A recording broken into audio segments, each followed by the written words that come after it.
Hello, friends. The 754th day of the war between Russia and Ukraine continues.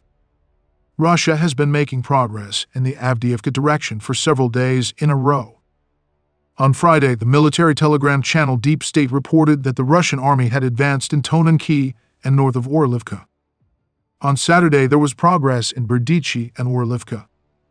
On Sunday, the enemy advanced in Orlivka along Yevlihina Street to a depth of 500 meters. Judging by the Deep State map, all three settlements are mostly under Russian control. The rest is in the gray zone.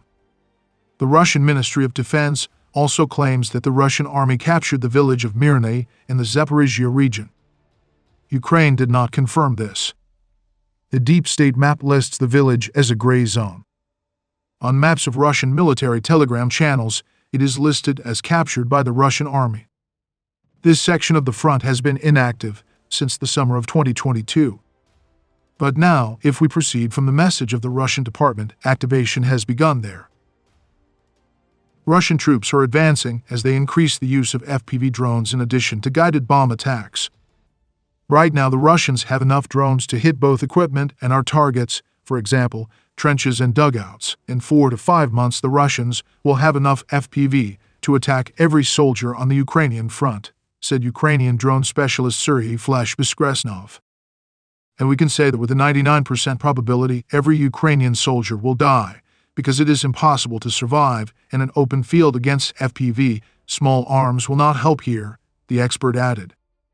He urged to think now what we will do about it. Previously, Beskrestnov said that in 6 months or a year both sides would begin to produce such a number of drones. That is, apparently, Ukraine is also increasing their production. The week before the elections in Russia was marked by an intensification of Ukrainian attacks on Russian territory. Dozens of drones went on the attack every day, hitting oil refineries and other targets. And intense fighting began on the border.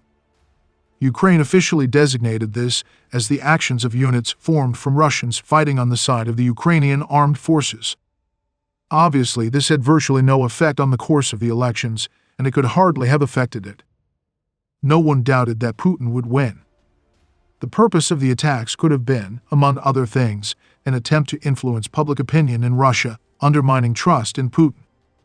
There is no accurate data yet that would show any changes in public sentiment. According to a number of Western media outlets, if there are such changes, they are most likely going in the direction of increasing support for Putin. In other words, it is far from a fact that shelling of Belgorod and other Russian regions with civilian casualties will lead to an increase in anti-war and anti-Putin sentiment in Russia, and not to exactly the opposite trend. In addition, the intensification of attacks on Russia could, theoretically, cause an increase in defeatist sentiments only if there was some force inside Russia that would interpret these events in the manner necessary for Ukraine. The authorities cannot protect citizens. Where are your red lines, Kremlin elders? The authorities are acting inappropriately, and so on. A year ago, such a force existed in the form of Prigozhin, but he died. The remnants of his network of telegram channels are still trying to accelerate the defeat, but the scale of their influence is small. Therefore, now strikes against Russia are more likely to give Putin the initiative to work with Russian public opinion, helping to justify various actions to increase Russia's military efforts.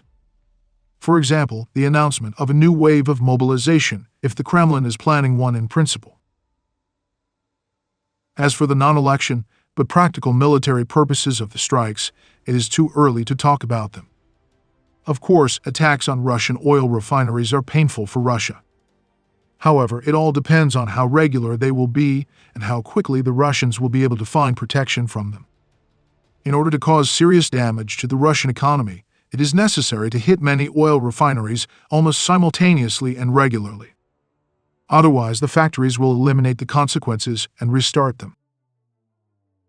As for the border battle, given the scale of the fighting, it is obvious that its goal was to break through and gain a foothold on Russian territory, which could also be used for informational and political purposes on the eve of the elections. However, there is no evidence yet that Russian formations fighting on the side of the Ukrainian armed forces have managed to gain a foothold anywhere. There is only a video from the village of Gorkovsky but it is not clear when it was filmed and how long the units of the Freedom of Russia Legion stayed there. In Russia, they say that all attacks are being repulsed, and the lack of confirmation of the advance of Ukrainian forces into Russian territory allows Moscow to turn the situation in its favor. Therefore, now we can only say that another active front in the war has emerged, the border one.